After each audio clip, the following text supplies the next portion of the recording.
दिल पे मत ले यार के आज के एपिसोड में हम बात कर रहे हैं कि प्यार में हो रही गलतफहमियों को कैसे दूर करें।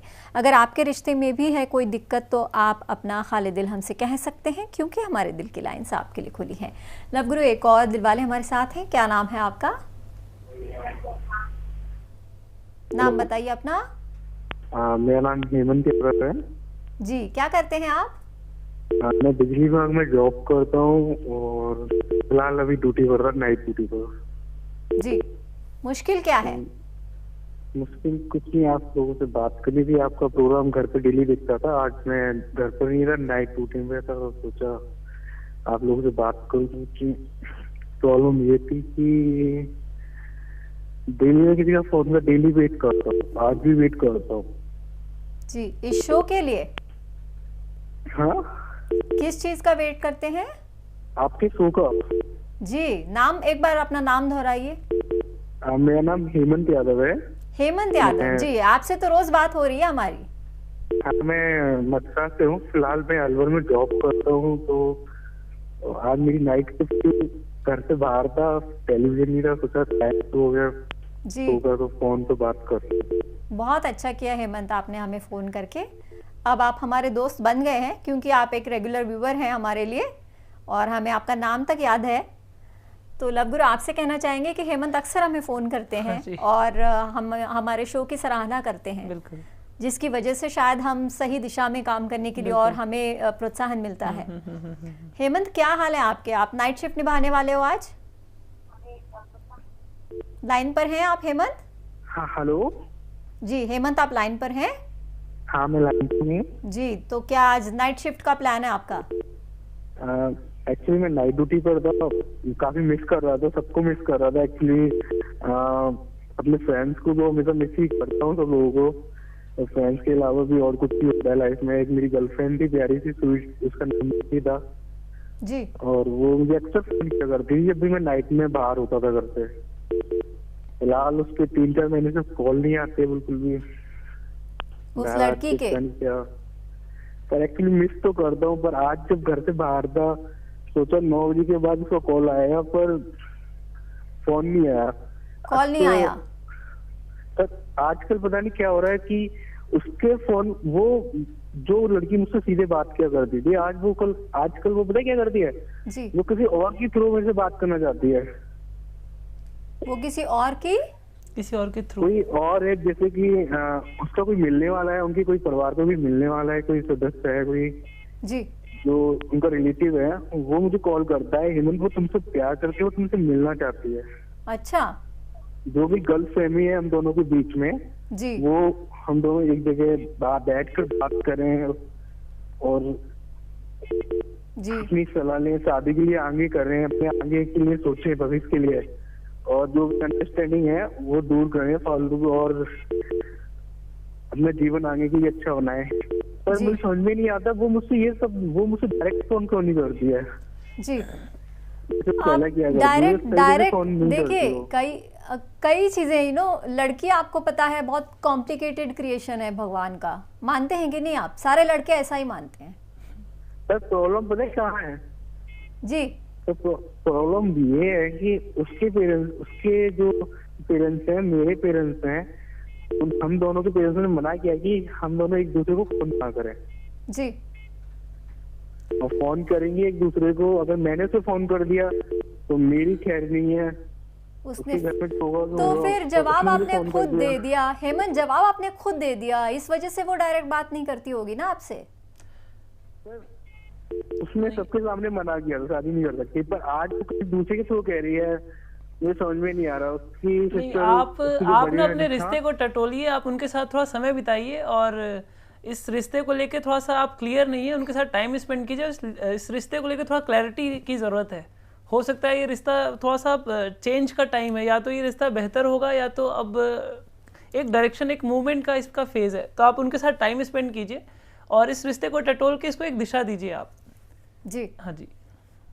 जैसे लव गुरु कह रहे हैं हेमंत, कई बार शायद एक वक्त ऐसा आता है जब या तो बैक गियर में जाती है गाड़ी या तो आगे के गियर में जाती है, तो गियर बदलने की ज़रूरत या गियर बदलने वाला फेज़ आ गया है आपके रिश्ते में। आप टटोलिए, सामने बैठकर बातचीत कीजिए और खुलकर बातचीत कीजिए। एक और दिलवाले हमारे साथ हैं, क्या नाम है आपका? नाम बताइए अपना। मैं फ़हीम।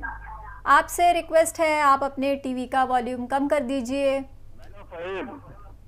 म्यूट कर दीजिए एकदम, उसके बाद अपनी बात बताइए।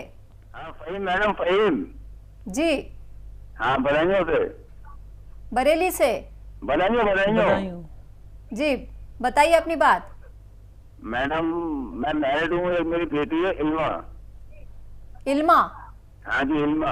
आपने फोन किया था कुछ दिन पहले? हाँ मैडम, मैं तो आपको पुराना कस्टमर हूँ ना। पुराना कस्टमर? जी जी। पुराने दिलवाले हैं कहिए आप। हाँ, मैंने अभी करा था, पिछले हफ्ते करा था आपके पास। जी हाँ, पुराने दिलवाले मैडम जी। पुराने दिलवाले, जितने पुराने हो दिलवाले उतने ज्यादा दिल उनके धड़कते हैं। बताइए। मैंने आपको उस दिन कंफ्यूजन बताई थी, वो अभी तक सॉल्व नहीं हुई, आपके समझाने में भी सॉल्व नहीं हो पाई। हम प्रॉब्लम भूल गए आपकी, एक बार फिर से दोहराएंगे? मतलब एक लड़की मेरे को फोन करती है, मैं मैरिड हूँ, मेरी एक बेटी है, मेरी प्यारी सी बीवी है। जी। और आप प्यार करते थे उस लड़की से? फोन करती, मैं उसका फोन ही उठाता हूँ। आप ये बताइए कि क्या आप उस लड़की से प्यार करते हैं या करते थे? प्यार नहीं करता मैडम, वो तो मैंने उससे झूठ बोला था ना, पहले प्यार मैं करता ही नहीं हूँ उससे। तो आप साफ साफ कह दीजिए उस लड़की से। मैडम बहुत बार कह चुका, पिछले हफ्ते भी मैंने आपके कहने पर कहा, उसे कॉल भी करी। आप अपनी बीवी को बताइए। मैंने बीवी को बता दिया मैडम, उससे भी कॉल करवा, फिर भी नहीं मानती वो। तो पुलिस थाने में कंप्लेंट करनी पड़ेगी। लव गुरु क्या कहेंगे आप? नहीं, आपको आपका जो फ्रेंड सर्किल है उसमें कोई ना कोई ऐसा आपका दोस्त होगा जो थोड़ा सा बदतमीज होगा। इनका नंबर आप उसको दे दीजिए, वो संभाल लेगा आपकी प्रॉब्लम को। या तो आप उस लड़की के माता पिता को, अपनी पत्नी को भेजिए। नहीं, इतना लंबा नहीं, आप अपने किसी दोस्त को उनका नंबर दे दीजिए जो थोड़ा सा इतना शरीफ नहीं है, वो संभाल लेगा। आप थोड़े शरीफ लग रहे हैं, वो इनको जवाब दे देगा कि ऐसे मर्दों को परेशान करने का क्या नतीजा हो सकता है। या मेरे ख्याल से अगर आपकी कहीं कोई गलती नहीं रही है अभी तक, तो इन्हें और इनकी पत्नी को उस लड़की के माँ बाप से बात करनी चाहिए। या हो सकता है कि पास्ट में आपने उन्हें चीट किया हो या कुछ आपने उनको कोई प्रॉमिस किया हो सकता है आप हाइड कर रहे हो सकता है ऐसा कुछ है, तो ये आपकी गलती है, आपको उनको माफ़ी मांग के शॉर्ट आउट करना चाहिए। और अगर ऐसा नहीं है, वो पीछे ऐसा होता है तभी कोई पीछे पड़ता है, अगर ऐसा नहीं है तो फिर आपको जो मैं बता रहा हूँ आप ऐसे कर सकते हैं। जी हाँ, आपने बाकायदा अपनी धर्मपत्नी को लेके उस लड़की के घर जाइए और माँ बाप से उसके बता दीजिए, अगर आपने पहले कोई गलती ना की हो। अगर आपने गलती की है तो आप माफ़ी मांगिए उनसे। और मुझे जहाँ तक उम्मीद है कि आपसे कुछ गलती हुई है, आपने कुछ उनको कमिटमेंट किया है और अब आप उनसे पीछा छुड़ाने की कोशिश कर रहे हैं। अगर ऐसा कुछ है तो आप उनसे माफ़ी मांगिए, उनको जो नुकसान हुआ है उसको भरपाई करने की आप कोशिश कीजिए। जी, एक और दिलवाले हैं, क्या नाम है आपका? लाइन पर हैं आप? जी, नाम बताइए अपना। मेरा अजीत नाम है मैडम, हम औरंगाबाद से बोल रहे हैं। अजीत जी, आप इतने दुखी क्यों हैं? नहीं, इनका स्टाइल है, दुखी नहीं है। ये आपका स्टाइल है अजीत जी?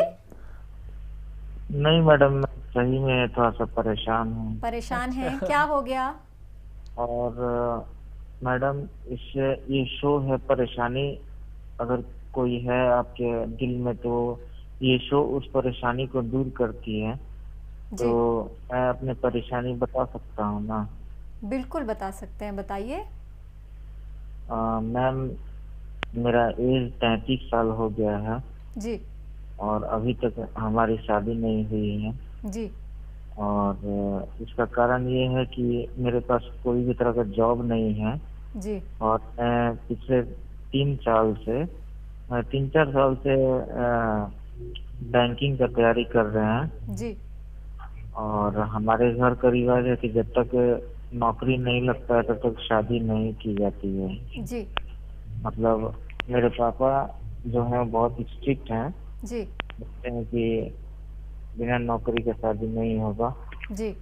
और मैडम, मेरा एज 35 साल हो गया है जी।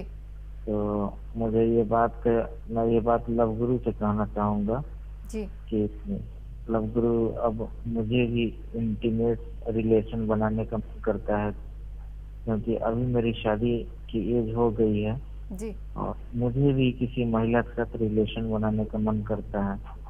तो मैं इसी से बहुत कभी कभी बहुत ज्यादा परेशान हो जाता हूँ जी।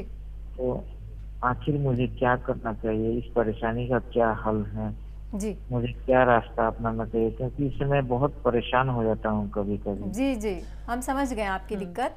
हाँ जी, देखिए आप कई बार क्या होता है जॉब को लेके कि हमारी एक्सपेक्टेशन थोड़ी ज़्यादा होती है और सिचुएशन के हिसाब से हमें अपने आप को मोल्ड कर लेना चाहिए।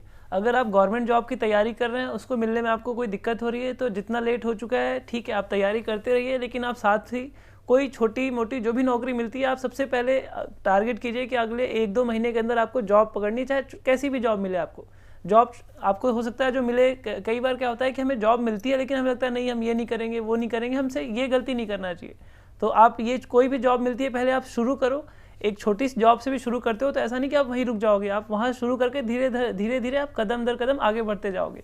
तो एक तो आप जॉब के पे ध्यान दो कि आपको जॉब कोई भी जॉब मिल जाए, और उसके बाद आप शादी के लिए आप सोचो जी। हाँ, प्राइवेट जॉब आपको आसानी से मिल जाएगी, आप प्राइवेट जॉब की सोचो और उसके बाद शादी की सोचो, और तब तक अपनी जो भी अपनी फीलिंग है अपने किसी दोस्त से शेयर कर लिया करो, आपके लिए थोड़ा सा इस प्रेशर को झेलना आसान हो जाएगा। जी। और दोस्तियों का जो सर्कल है, फ्रेंड सर्कल, वो आप बढ़ा सकते हैं, वो बहुत जरूरी सोशल होता हो सकते है। हैं। हाँ, वो बहुत जरूरी है जी। हाँ। एक और दिलवाले हमारे साथ हैं, क्या नाम है आपका? नाम बताइए अपना। हेलो जी, क्या नाम है आपका? मेरा नाम डॉक्टर वीरेंद्र है। डॉक्टर? हाँ, डॉक्टर वीरेंद्र। किस चीज का इलाज करते हैं आप? जी, किस चीज का इलाज करते हैं आप? कौन से डॉक्टर हैं? नहीं नहीं नहीं नहीं, हम पीएचडी किए हुए हैं, इसलिए पीएचडी डॉक्टर किया हुआ हैं। है जी। हाँ हाँ पढ़े लिखे लोगों की श्रेणी में आते हैं आप? जी, बोला जाए। पढ़े लिखे लोगों की श्रेणी में आते हैं आप, बताइए अपनी बात। हाँ, देखिए हमारे शादी के 6 साल हो गए थे ना। हमारा प्रॉब्लम जरा सा ध्यान से सुनिएगा। जी जी जी, 6 साल हो गया, 2 वर्षों तक सब ठीक ठाक चल रहा था जी। एक मेरे मित्र हैं, वो प्रोफेसर हैं, उनका आना जाना मेरे यहाँ होता है जी। देखते हैं अब पत्नी में एक बदलाव देख रहे हैं जी। जब अब वो हमसे कट के रहती है, और वो जो हमारे मित्र प्रोफेसर हैं आने पर उनसे बड़ा मतलब कंजीनियल माहौल में वो बात करती है जी। थोड़ा सा हम पर वो झिझक के भी बात करती है, बोलती है हमसे जी। तो जी, बात पूरी कीजिए अपनी। जी जी, अब क्या करें हम, इसको पॉजिटिव ले निगेटिव ले, मेरे दिमाग में निगेटिव थॉट डेवलप कर रहा है ना। आपको शक है अपनी वाइफ पे? जी हाँ, बिल्कुल बिल्कुल। अच्छा, क्या क्या आपने ऐसा देखा सुना या जिस पे आप शक करते हो? कुछ बातें आप एक दो। देखा तो कुछ नहीं, लेकिन व्यवहार से ऐसा लग रहा है। व्यवहार में एक दो बातें जो इन्होंने अभी यही बताई। बात है हाँ। व्यवहार में कि अब वो हमसे कट के रहती है, ठीक है, और हमारे प्रति उसका झुकाव कम है। वो हमारे मित्र आते हैं तो उनसे बड़ा मतलब बहुत दूसरे ढंग से बात करती है, यही लगता है हमको। देखिए इसमें एक जो पॉजिटिव हो सकता है वो ये हो सकता है कि अगर हम किसी से बात कर रहे हैं तो ज़रूरी नहीं कि हमारा कुछ वैसा रिश्ता है, एक जिसको हम दोस्त समझते हैं अच्छा, उससे भी हम खुश होकर बात करते हैं। लेकिन इनसे जो कट रही हैं हाँ, आपसे जो कट रही है तो एक आपको थोड़ा सा इस टॉपिक पे उनसे आपको बैठ के बात करने की ज़रूरत है। आप उनसे बैठ के बात कीजिए कि मेरे मन में कुछ ऐसा है, आप उनसे जवाब मांगिए, और बहुत गुस्से या बहुत एक पोलाइट वे में, आपको बहुत गुस्से में बात करना नहीं है, बहुत स्ट्रिक्ट वे में नहीं करना है, एक पोलाइट वे में उनके साथ बैठ के और अपने मन की बात उनके सामने रखिए। फिर वो हो सकता है कि आप में वो एक अच्छा दोस्त ढूंढ रही है जो आप उनको नहीं दे पाए हो, तो वो उनसे बात करके उनको अच्छा लगता होगा। तो शक करने से पहले आप उनसे एक बार बात कीजिए, फिर भी आपको अगर कोई दिक्कत हो तब आप दोबारा आप हमें कॉल कर सकते हैं। जी। और जब बात करें तो आप आरोप ना लगाएं, इल्जाम ना लगाएं उन पर, आप ये कहिए कि मुझे ऐसा लगता है, ऐसे कह के आप एक बार देखिए। आप उसमें हाँ जी, एक और दिल वाले हमारे साथ हैं, क्या नाम है आपका? नाम बताइए अपना। हेलो जी, क्या नाम है आपका? हेलो, अपना नाम बताइए। कमशाद नाम है मैम। जी, थोड़ी सी ऊंची आवाज में बोलिए। कमशाद नाम है मैम। जी, क्या करते हैं आप? बिजनेस करते हैं, एक लड़की है मैम। जी। उससे जैसे 4-5 साल से मैंने बात कर देते हैं जी। तो जैसे शादी करने के लिए तैयार थे और एग्जैक्ट जैसे कि सब चीज जैसे रिपोर्ट में हम लोग शादी करने के लिए तैयार थे जी, और आप कहते हैं कि नहीं आप नहीं कीजिए तो आपको पैसे का प्रॉब्लम है तो किसी और से कीजिएगा, तो आपको मतलब जैसे पैसा कौड़ी मिलेगा सबसे अब नहीं कह रही है। मतलब वो कह रही है कि आपको पैसे की दिक्कत है। हाँ, वो कह रही किसी और से कीजिएगा तो मतलब पैसा कौड़ी मिलेगा, तो हम आपसे खुशी चाहते हैं। जी, वो एक बहाना ढूंढ रही है आपको लगता है इनकार करने का। आपको क्या लगता है, आपके दिल को क्या लगता है, क्या आप लाइन पर हैं? हाँ लाइन पे मैम। आपको ऐसा, आपके दिल को ऐसे लगता है कि वो एक बहाना ढूंढ रही है इनकार करने का, धोखा दे रही है, कहीं ना कहीं आपको ऐसा लग रहा है? नहीं, धोखा देना रहता तो मैम 4-5 साल पहले से जैसे कि धोखा दे नहीं सकती थी। अब नहीं, लेकिन एन शादी के वक्त वो मना कर रही है, इसकी वजह क्या लगती है आपको? धोखा तो देना नहीं चाहती, लेकिन वो कहती है कि हम आपका खुशी देखना चाहते हैं, अगर आप मेरे से कीजिए तो कुछ नहीं मिलेगा। तो मतलब दहेज की बात कर रही है वो? हाँ, दहेज की बात था, उनके मम्मी से भी बात किए थे तो वो मम्मी उनके थोड़ी दूसरी माइंड की है, इसलिए फिर हम उनसे बात नहीं करना चाहा, अच्छी नहीं है। जी, देखिए दहेज लेना देना ऐसे भी पाप है, तो आपके कोई प्रॉब्लम होनी चाहिए, इस प्रॉब्लम का मतलब कोई अस्तित्व ही नहीं है जहाँ तक मुझे लगता है। नहीं, एक्चुअली देखिए आपके साथ हो क्या रहा है कि वो शायद आपसे बहुत ज़्यादा प्यार करती हैं और वो इस प्यार को थोड़ा सा एक टटोलना, उनकी जो मदर है वो उनको ये समझा, आप उनसे शादी कर रहे हैं, आपकी बातों से जो मुझे समझ में आ रहा है कि वो ज़्यादा पैसे वाली नहीं है, फिर भी आप उनसे शादी कर रहे हैं, ऐसा ही कुछ है?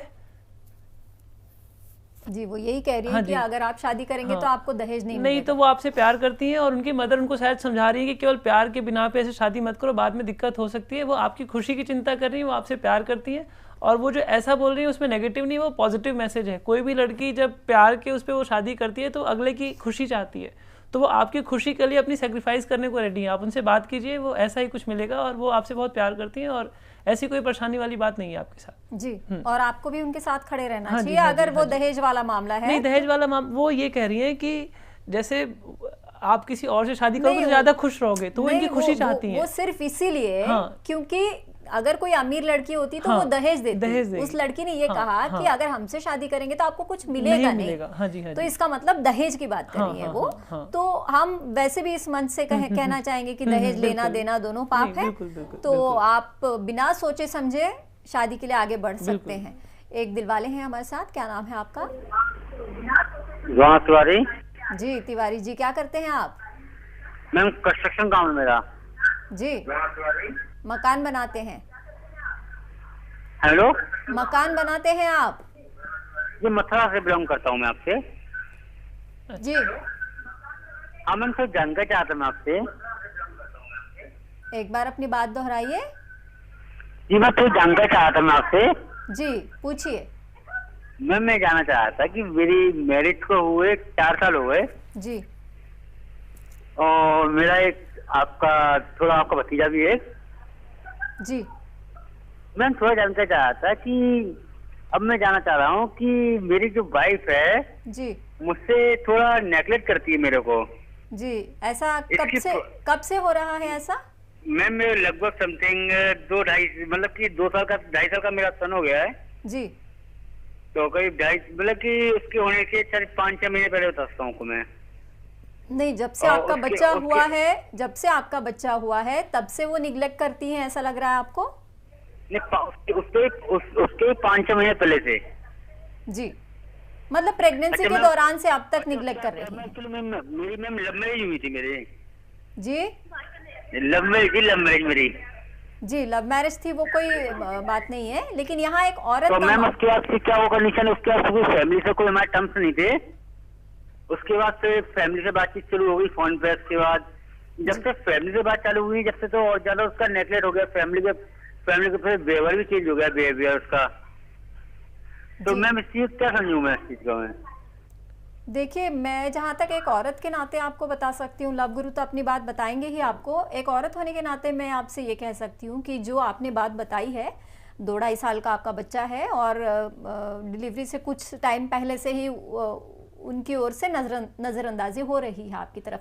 तो ये बहुत ही लाजमी और बहुत ही स्वाभाविक सी बात है, क्योंकि बहुत सारे हार्मोनल चेंजेस होते हैं एक महिला के शरीर में प्रेगनेंसी के दौरान और उसके कुछ टाइम बाद भी, और दिमाग और ध्यान पूरी तरीके से बच्चे की तरह समर्पित हो जाता है और ये लगभग 1 साल तक रहता है। और ये अब पति पर निर्भर करता है कि वो किस तरीके से दोबारा वो केमिस्ट्री उनमें जगाए। वो हो सकता है भूल गई है, पूरी तरीके से बच्चे पे ध्यान दे रही है, और जो वो परिवार के साथ एक हो गई है उस पर आप बिल्कुल ध्यान ना दें। ऐसा यूजुअली होता है जब घर में कोई नन्हा मुन्ना आता है, पूरा परिवार एकजुट हो जाता है वो खिलाने के लिए बच्चे को, वो सब होता रहता है। लेकिन आप दोनों के बीच जो केमिस्ट्री कहीं ना कहीं कम हुई है उसको जगाने का काम आपका है, क्योंकि उनका पूरा ध्यान बच्चे की तरफ है। लवगुरु आप क्या कहेंगे? नहीं, मैं जो मैम ने बोला वो बहुत सही बोला है। उसमें बस मैं एक चीज़ और ऐड करना चाहूँगा कि बातचीत रास्ता होता है, आप उनसे बातचीत करें। ये कम्युनिकेशन गैप ना एक मिसअंडरस्टैंडिंग और बहुत सी नई चीज़ें डेवलप कर देता है। तो अगर आपके मन में कुछ भी है तो इनकी बातों को ध्यान में रखते हुए उसमें एक चीज़ और आप ऐड कर लें, उनसे आप बातचीत करें, वो उनके मन की बात को आप पता करने की कोशिश करें। जी हाँ जी, जो बात हमसे कर रहे हैं आप अपनी पत्नी से करें। उनसे करें। हाँ जी। एक और दिल वाले हमारे साथ है, नाम बताइए अपना। हेलो जी। हेलो हेलो जी, बताइए। हाँ, मैं जमशेदपुर से बोल रहा हूँ जी। हाँ, क्या हाल है आपके? ध्यान ही नहीं दे रहे। ध्यान नहीं दे रहे हैं हम? अरे क्या हाल है आपके जमशेदपुर का? जमशेदपुर का तो बहुत बुरा हाल है, बारिश गिरी यहाँ पर। और आपका क्या हाल है? मेरा ठीक है, अभी हम घर पे है। आप ठीक है ना? आप तो ठीक हैं? हाँ ठीक है। चलिए अच्छी बात है। मैं एक तो लव मैरिज मैं एक लवर कर रहा हूँ। लव मैरिज की है आपने? हाँ। आपने लव मैरिज की है? जी हाँ। जी, बहुत अच्छी बात है। मुश्किल क्या आ गई? मुश्किल मेरी वाइफ मेरे को बोलती है कि जी, मेरी वाइफ बोलती है मेरे को कि आप कमाते कुछ नहीं है। जी हाँ, उसके लिए क्या? तो आप क्या कमाते हैं या नहीं? कमाते हैं, पर डे 1000 रुपए, मैं 30,000 सैलरी है मेरा। जी।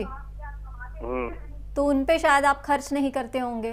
खर्च सब उसी के पास पैसे रहता मैडम।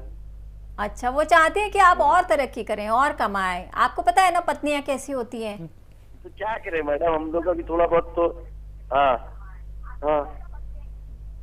हाँ तो ठीक है मैडम। वो मेरे को बोलती खाली पैसा चाहिए, पैसा की सब चीज होता मैडम। नहीं, पैसा तो सब कुछ नहीं होता। आपकी पत्नी देख रही है शो, ये देख रही है? हाँ देख रहे हैं, हम लोग सब देख रहे हैं। जी। नाम क्या है आपकी पत्नी का? मेरा नाम आयशा खान। आयशा जी, आयशा खान जी। आयशा जी, सलाम आपको। हाँ, वालेकुम सलाम बोल रही है मेरी बात जी। लवगुरु आप क्या कहेंगे? देखिए, दोनों अपनी अपनी जगह थोड़े थोड़े सही हैं। पैसा सब कुछ नहीं होता जिंदगी में, क्योंकि बहुत जो लोग पैसा कमाते हैं वो कोई सुखी है ऐसा जरूरी नहीं है। सही बात है। लेकिन पत्नी की चाहत होती है कि थोड़ा और कमाएं, थोड़ा और हम तरक्की करें। बिल्कुल बिल्कुल। क्या करें हम? इसमें देखिए, इसमें 2 बातें हो सकती हैं। एक तो ऐसा होता है कि कई बार जब प्यार की कमी होती है, जब जो हमें प्यार चाहिए होता है वो नहीं मिलता है, तो उसे हम किसी और चीज़ से भरने की कोशिश करते हैं। तो हो सकता है कि आप उनको पहले जितना प्यार देते थे अब उतना प्यार नहीं दे रहे हैं, और उनको लग रहा है कि आप प्यार देने वाले नहीं है, तो सोच रहे हैं कि चलो पैसे से भरने की कोशिश एक तो एक एंगल तो ये है। और दूसरी बात ये हो सकती है कि वो उन्हें लगता है कि आप जितना अर्न कर रहे हैं उससे आप ज़्यादा अर्न कर सकते हैं, और थोड़े से फाइनेंशियल जो एक्सपेंडिचर हैं, खर्चे हैं, वो थोड़े ज़्यादा हैं। तो एज जिम्मेदारी आपको वो बात वो कहने की कोशिश कर रहे हैं। तो आप वो टटोलिए कि दोनों में से क्या है और उसके हिसाब से आप आगे बढ़िए। जी। अगर आपकी कैपेसिटी है, आपको लगता है कि आप जितना कमा रहे हैं उससे ज्यादा कमाने की काबिलियत है, तो कोशिश जरूर कीजिए अपनी पत्नी के लिए। और पत्नी जी, थोड़ा सा आप प्यार मांगिए इनसे, पैसा कम मांगिए, प्यार ज्यादा मांगिए। लवगुरु बहुत बहुत शुक्रिया आपका, इतने सारे दिल वालों को आपने गाइड किया है और बहुत सारे रिश्तों को फिर से संवारने की कोशिश की। गलतफहमी इस दिल की दीवारों पर दरारों के निशा बना देती है। इससे पहले कि दरीचों से दिल के दर्द उम्र भर के झांके, इससे पहले कि पलकों पर शबनम की बूंदों से ख्वाबों की तासीर छन से टूटे, पहचान लीजिए दिल की पुकार को, समझ जाइए धड़कनों की जुबान को। और अगर फिर भी आपको लगे कि नहीं दूर हो रही गलतफहमियाँ, तो आप अपना हाल दिल हमसे कह सकते हैं, क्योंकि हमारे दिल की लाइन्स आपके लिए खुली है।